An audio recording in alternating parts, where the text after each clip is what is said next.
사람들은 예수 믿으면은 한꺼번에 팔자 고치는 줄 알고 있어요. 만사형통한다 생각하기도 하고요. 물론 예수 믿고 조건 없는 은혜로 우리가 죄 사함을 얻고 구원받는 것이 세상에서 가장 큰 은혜요. 복이긴 복입니다. 이보다 큰 복이 사실은 없는 거예요. 그런데 우리는 잘못 오해하여 예수 믿으면은 다 잘 된다는 잘못된 복음을 받아들일 때가 있습니다. 이는 성경적이지도 않고 진리도 아닙니다. 믿음 가운데 신실하게 사는 사람들에게도 고난이 찾아옵니다. 없는 게 아니에요. 여기 모인 믿음의 사람들은 아무 병도 없고 아무 걱정도 없고 늘 만사형통한 사람들이고 교회 밖에 있는 사람만 병들고 다 죽는다. 그런 건 아니거든요. 세상 밖에 있는 사람이나 여기 있는 저나 다 병도 들고 고난도 당하고 아픔도 슬픔도 경험합니다. 예수님의 제자들이 배를 타고 가다가 풍랑을 만나서 고통을 당하는 모습들이 오늘 본문에 나옵니다. 오늘 24절에 보니까 물결로 말미암아 고난을 당하더라. 고난을 당한다고 본문에 정확하게 기록하고 있어요. 물결로 인하여 고난을 당하더라. 예수님의 제자들이 탕자처럼 어긋난 길을 가다가 고난을 당했던 것이 아니고 예수님의 말씀을 듣고 순종하여 배를 타고 가다가 고난을 당했어요. 오늘 본문에 보면은 주께서 가라 하셔서 갔던 것입니다. 주의 말씀 의지하고 주님 말씀 순종하여 갔는데 풍랑으로 인하여 고난을 당했다고 기록하고 있습니다. 이걸 뭘 의미합니까? 예수님 말씀대로 살아도 예수님 말씀대로 순종해도 고난이 찾아올 수 있다는 것을 의미합니다. 며칠 전에 새벽 기도 오시다가 우리 권사님 한 분이 넘어지셔서 뼈를 다쳐서 큰 수술을 하고 지금 병원 입원 중에 있거든요. 아니 새벽 기도하는 일이 쉬운 일이 아니잖아요. 정말 어떤 각오와 신앙적 결단 없이는 하기가 쉽지 않은 것이 새벽 기도입니다. 그 새벽 기도 나올 정도 같으면 신앙이 있다는 것이 증거잖아요. 믿음 가운데 살겠다는 각오잖아요. 그런데 왜 넘어집니까? 거기다 뼈는 왜 다칩니까?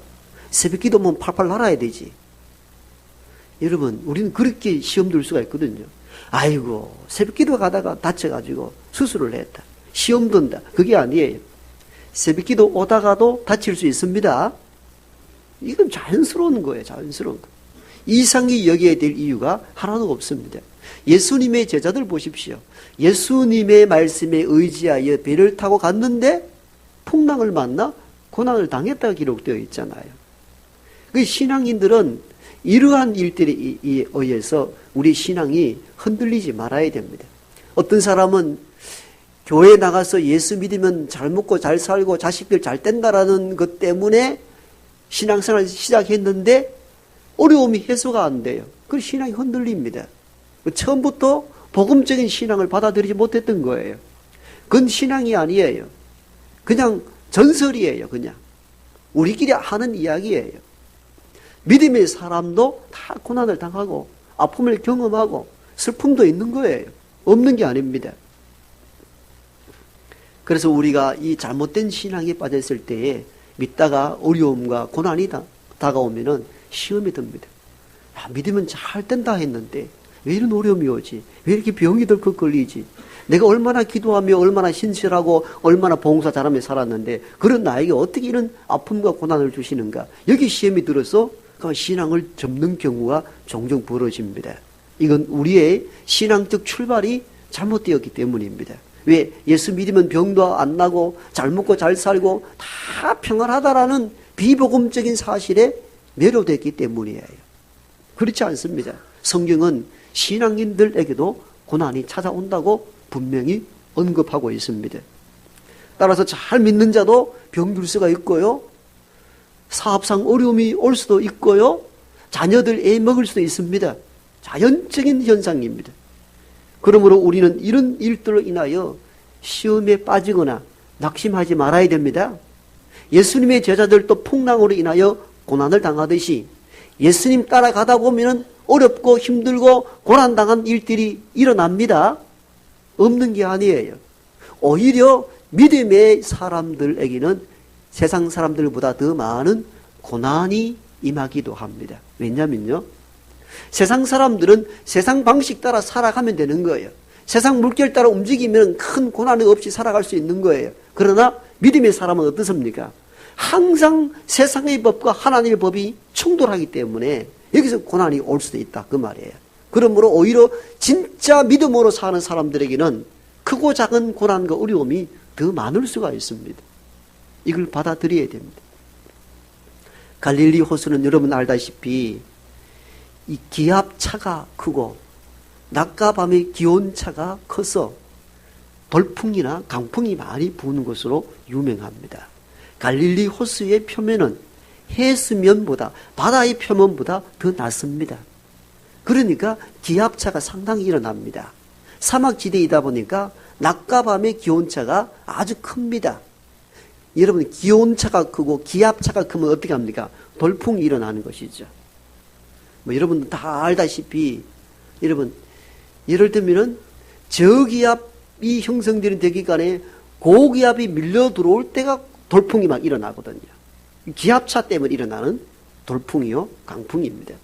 이와 마찬가지로 이걸 영적으로 해석하면 이런 것입니다. 우리 세상의 어떤 기운과 하나님의 기운에는 차이가 많이 납니다. 사막지대의 낮과 밤의 기온차만큼이나 이 온도차가 큰 거예요. 그러니까 영적 삶을 사는 이들, 하나님의 말씀으로 사는 이들에게는 세상 것과 차이가 많이 나니까 세상에 풍랑이 많이 일어날 수밖에 없어요. 그러다 보니까 고난이 따르는 것이죠. 이건 당연한 겁니다. 이걸 이상히 여기지 말아야 됩니다. 믿는 자에게는 세상 사람들보다 더 많은 고난을 당할 수 있다는 것을 늘 염두에 두고 살아야 됩니다. 따라서 우리는 믿음을 이렇게 이해해야 합니다. 믿음은 불안한 마음을 안정시키기 위한 보험이 아닙니다. 우리는 보험을 들어서 미래를 안정적으로 살려는 시도를 하잖아요. 마찬가지로 우리가 믿음을 보험으로 이해하는 분들이 종종 있습니다. 보험 하나도 들어놓으면 안정적으로 산다고 생각하는데, 사실은 믿음은 보험이라기보다는 믿음은 모험입니다. 모험입니다. 험한 세상 가운데 말씀 하나 붙잡고 그 세상 가운데 뛰어드는 사람, 이 사람이 믿음의 사람입니다. 그렇기 때문에 믿음의 삶이 보험이 아닌 모험이기 때문에 종종 시험과 환난과 고난이 뒤따르게 됩니다. 그러므로 저와 여러분이 신앙생활을 하다가 고난이 올 때에 낙심치 마십시오. 자연스럽게 오는 현상임을 받아들일 수 있는 저와 여러분 되길 바랍니다. 그런데 사실 이 고난이 오면은요, 참 이 고난이 너무나 무겁고 힘겹기 때문에 우리의 영적 눈을 흐리게 합니다. 눈을 어둡게 합니다. 여러분, 심한 감기 몸살에 걸리면 어떻습니까? 열병으로 인하여서 육체의 눈이 흐릿해지고 보는 육체의 눈이 감기고 어둡게 만들잖아요. 마찬가지로 심한 고난이 우리에게 다가오면은 우리의 눈이 어두워지고 사리 분별을 못하게 되고 무엇이 옳고 그른지를 분별하지 못할 때가 종종 있습니다. 오늘 본문 가운데 풍랑을 만나 고난을 당했던 제자들도 이 고난을 인하여서 예수님을 예수로 바로 이해하지 못한 순간이 있었습니다. 자, 우리가 풍랑으로 인하여 제자들이 죽게 되었다라고 할 때에 주님께서 물 위로 걸어오십니다. 그때 제자들이 예수님을 보고 무엇이라 이야기합니까? 오, 주님 오십니다. 이렇게 말씀하지 않았어요. 유령이다 말씀했습니다. 늘 어깨를 부딪히고 몸을 부딪히며 가까이 지냈던 그 예수를 몰라봤습니다. 그래서 유령이다 말합니다. 물론 이때가 반미였기 때문에 사람을 육안으로 구분하기 어려워서 유령이다 했을 수도 있습니다. 어떤 해석도 가능합니다. 그리고 사람이 물 위로 걷는 이것 자체가 현실적으로 불가능하기 때문에 물리를 걸어온 이가 사람임을 인식하지 못해서 유령이다, 이렇게 해석할 수도 있습니다. 근데 제가 보기로는 그렇게 가까이 온 예수를 유령이라고 했던 이유는 이런 이유뿐만 아니라 하나 더 추가한다면은 그들이 풍랑으로 인하여 고난이 심해졌기 때문에 아마 육체적 눈도 어두워지지 않는가 하는 것입니다.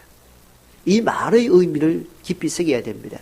우리가 고난이 우리에겐 필연적으로 따른다 했는데 고난받기를 좋아하는 사람은 없죠. 고난이 심하면 어떻습니까? 영적 눈이 흐려져요. 주를 주로 바라보는 이 믿음이 약화되기도 하고 흔들리기도 하고 주의 세계가 보이지 않을 때도 있습니다. 이게 고난이 주는 아픔입니다.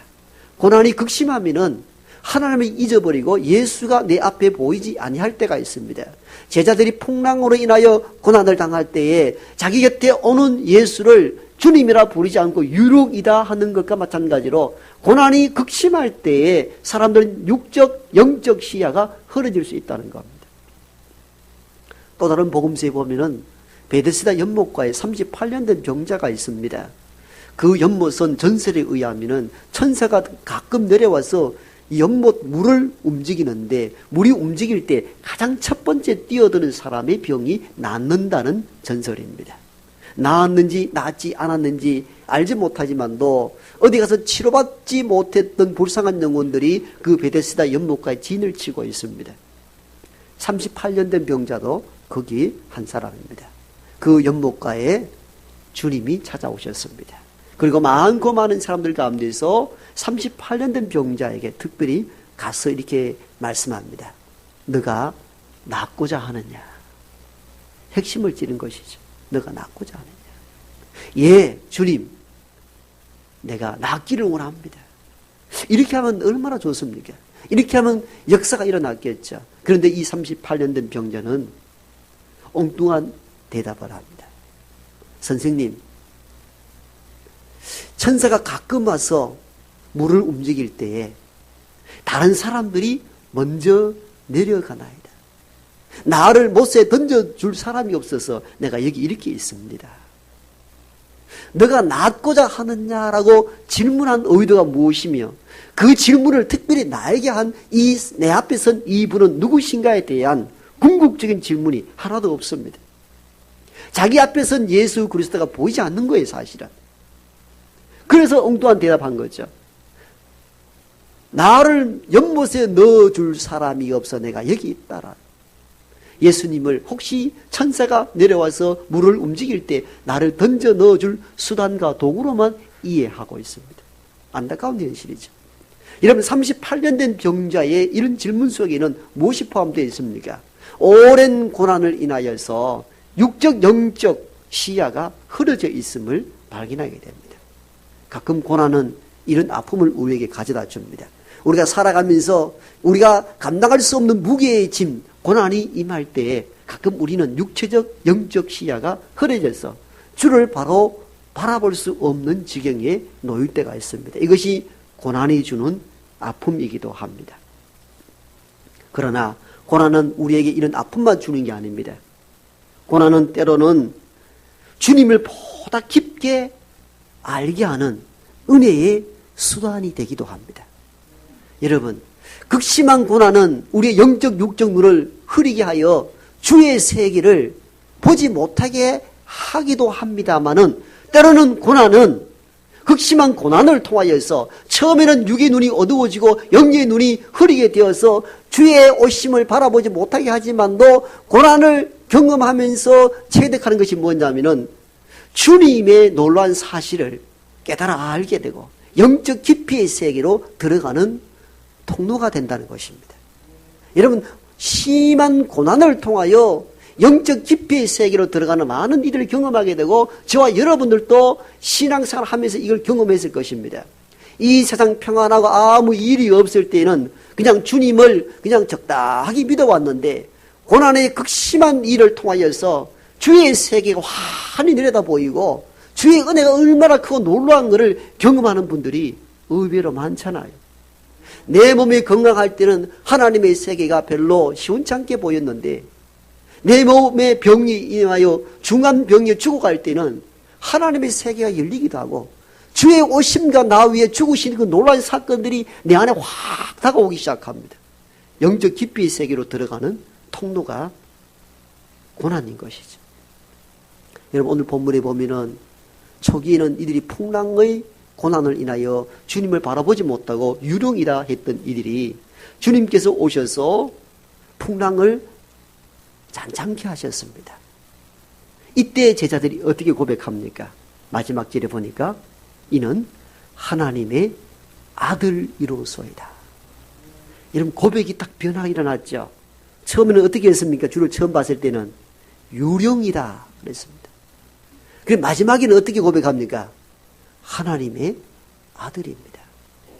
이 대전환점이 어디서 출발되었을까요? 풍랑이라는 고난을 경험했기 때문입니다. 그들이 일상적인 삶을 살아왔다면 고난이 없었더라면 어떻게 예수를 나의 하나님의 아들이라 고백할 수 있었겠습니까? 그 쉬운 고백이 아니거든요. 풍랑이라는 고난을 경험하면서 그리고 풍랑을 잠잠케 하시는 예수의 권능을 바라보면서 비로소 이분이 보통 분이 아니고 하나님의 아들이구나 고백을 하게 된 것이죠.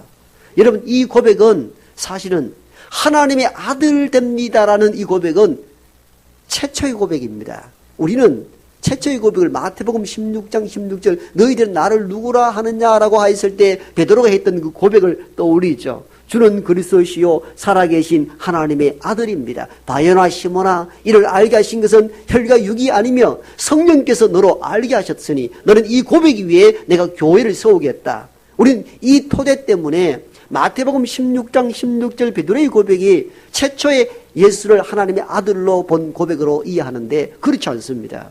그 고백보다 앞서 있는 고백이 오늘 본문 내용입니다. 언제? 풍랑 만나 고난을 당할 때에 그 풍랑을 잔잔케 하셨던 주님을 보고 하나님의 아들이라 이미 고백을 했습니다.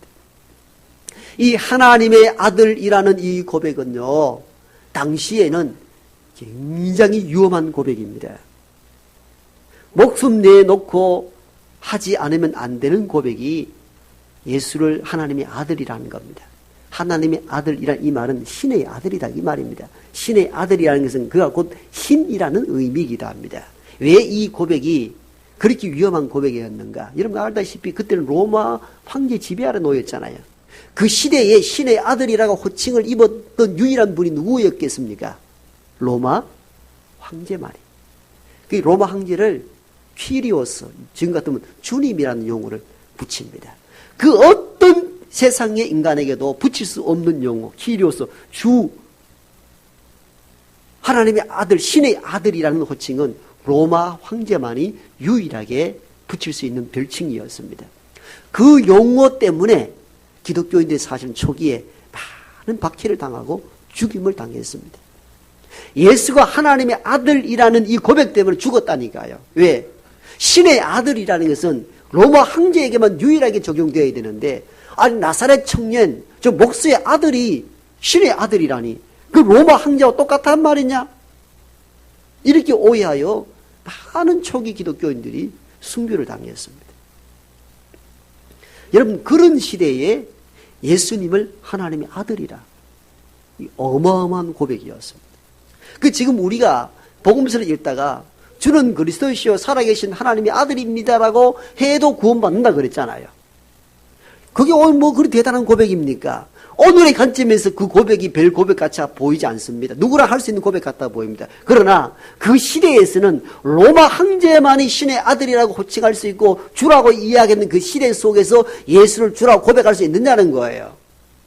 그때와 그때의 고백과 지금 고백은 다른 겁니다. 본질적으로.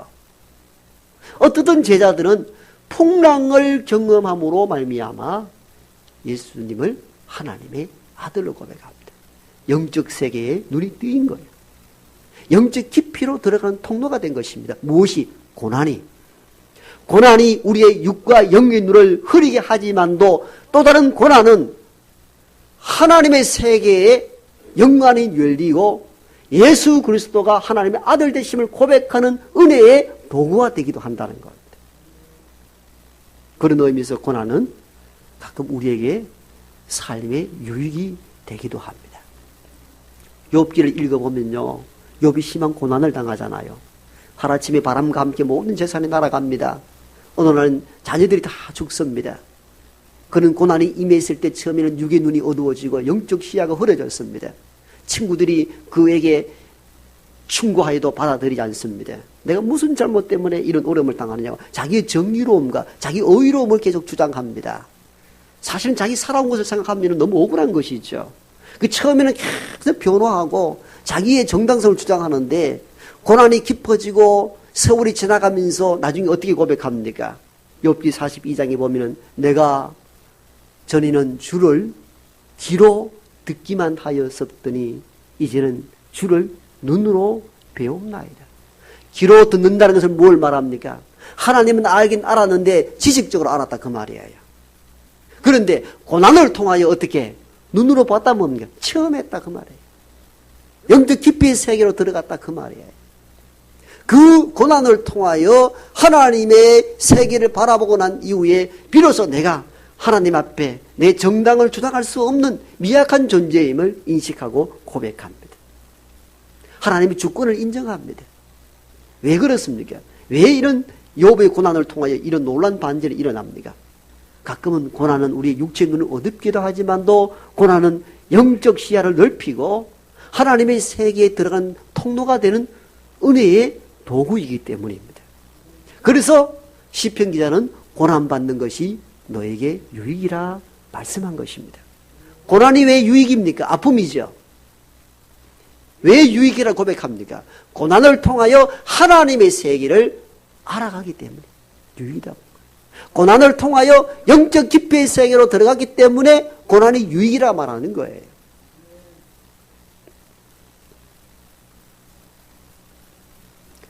영국의 시인 윌리엄 워즈워드는 어느 시 가운데 이렇게 이야기하는 부분들이 있습니다.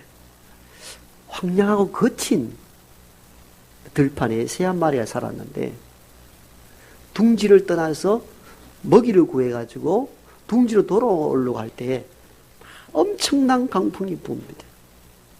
이 새는 내가 거하는 둥지, 내가 있는 그 초소를 떠나면 죽을 것 같아가지고 날개를 펴고 힘을 다하여 강풍이 부는 반대 방향을 향하여 날아가려는데 도저히 감당할 수가 없습니다. 그 고향으로 돌아가고 둥지로 돌아가야 내가 살 것 같은데 아무리 힘을 써도 강풍을 밀어내고 자기의 둥지로 날아갈 수가 없습니다.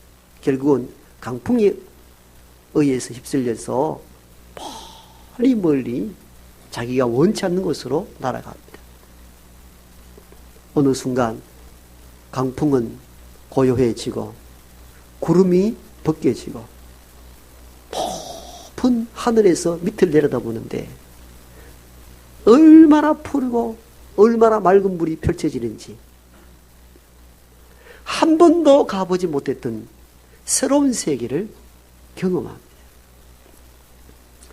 윌리엄 워즈워드는 이 시를 통하여 우리는 항상 한 마리 새처럼 내가 있는 둥지를 떠나면 죽을 것 같은 경험 가지고 그 범주 안에 살기를 원하는 것입니다.